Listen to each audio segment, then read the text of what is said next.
تو جو انہوں نے پڑھا ہے وہ ویسے ہی بتائیں گے نا. تو انہوں نے یہی سب کچھ پڑھا ہے، ٹھیک ہے نا. تو انہوں نے کبھی قرآن کا تو میرا جہاں تک خیال ہے مطالعہ نہیں کیا، انہوں نے قرآن کا ترجمہ کہاں پڑھنے دیتے ہیں ان کو.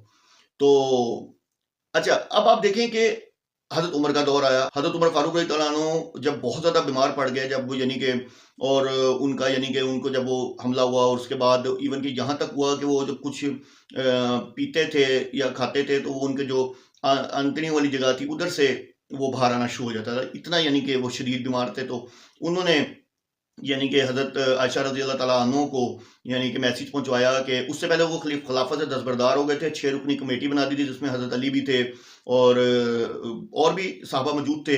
تو یعنی کہ تم لوگ خود فیصلہ کر لو امیر المومنین کا نا کہ اگلا خلیفہ کون ہوگا. تو انہوں نے پیغام بھجوایا حضرت عائشہ رضی اللہ تعالیٰ عنہ کے پاس کہ بھئی اس طریقے سے، یہ واضح حدیث ہے، یہ واضح حدیث ہے جس میں ایسا ہوا. اور اس میں یہ نہیں تھا کہ انہوں نے کہا جی میرا پلنگ وہاں جا کے، میرا جو ہے جنازہ جو ہے وہاں جا